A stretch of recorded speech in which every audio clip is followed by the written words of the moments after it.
Private medical కాలేజీని government medical కాలేజీని ప్రైవేట్కి ఇస్తాడు. ప్రైవేట్కి ఇవ్వడమే ఒక స్కామ్ అయితే, భూమి గవర్నమెంట్ది, మెడికల్ కాలేజ్ కన్స్ట్రక్షన్ గవర్నమెంట్ది, దాంట్లో పనిచేసే వాళ్ళు గవర్నమెంట్ వాళ్ళు, జీతాలు ఇచ్చేది గవర్నమెంటే, కానీ కాలేజీలు మాత్రం ప్రైవేట్ వాళ్ళంట. ఇప్పుడు మెడికల్ కాలేజెస్ గడచిన నాయకులు మాట్లాడుతున్నారు ప్రైవేట్ చేసేసారని. దాని పేరు కూడా ప్రభుత్వ కళాశాల పలాని ప్లేస్ పక్కన ప్రైవేట్ వాళ్ళ పేరు పెట్టి మేనేజ్ చేసుకుంటూ చిన్న నష్టాలతో వాళ్ళు మేనేజ్ చేస్తారు.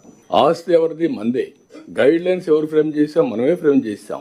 దాన్ని రెగ్యులేట్ ఎవరు చేస్తాం? మనమే చేస్తాం. ఇప్పుడుండే సీట్ల కంటే సీట్లు పెరుగుతున్నాయి. 100% అవుట్ పేషెంట్స్ ఫ్రీ.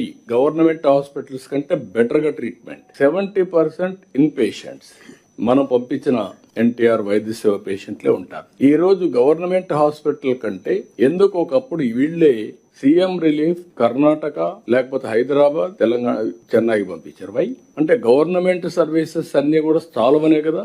అలాంటప్పుడు కార్పొరేట్ స్థాయిలో వైద్య సేవలు అందిస్తే మీకు నష్టం ఏంటి? మీరు కంప్లీట్ చేశారు ఏ ప్రాజెక్ట్స్ అంటే కంప్లీట్ చేయలేదు. 500 కోట్ల రూపాయలు రిషికొండకు పెట్టారు. ఆ 500 కోట్లు పెట్టి పర్యావరణాన్ని విధ్వంసం చేశారు. ఆ 500 కోట్లు పెట్టుంటే ఒక 2 కాలేజీలు వచ్చేటివి. కమిట్మెంట్ లేని పరిపాలన ఇది. నేనైతే ఆ పని చేయను, నేనైతే ఆ పని చేయలేను. దాన్ని ఏం చేయాలని ఇప్పుడు తెలియకుండా ఒక వైట్ ఎలిఫెంట్ గా తయారయ్యే పరిస్థితి వచ్చింది. ఇలాంటి సమస్యలు ఉంటాయి. ఇంకొక పక్కన కూడా గుర్తుపెట్టుకోవాలి మనందరం. ఒకప్పుడు గడిచిన ప్రభుత్వంలో చేసిన తప్పులు ఎన్నున్నాయంటే డబ్బులు కావాలి, జీతాలు కూడా ఇవ్వలేని పరిస్థితికి వచ్చారు. అప్పులు తేవాలి. అప్పులు తేవాలంటే సస్టైనబిలిటీ లేదని ఆలోచిస్తే ఇంట్రెస్ట్ పెంచేస్తారు. మీరు కలెక్టర్స్ కి అందరూ చూస్తూ ఉంటారు. ఎవరైనా ఒక కంపెనీ పెట్టిన వాడు రెగ్యులర్ గా పే చేసి ఆ కంపెనీకి భవిష్యత్తు ఉందనుకుంటే తక్కువ ఇంట్రెస్ట్ రేట్కి ఇస్తాడు. ఎవరైనా ఒక కంపెనీ పెట్టి రిస్క్ ఉందనుకుంటే రిస్క్ ఫ్యాక్టరీ కింద ఇంట్రెస్ట్ రేట్ పెరుగుతుంది.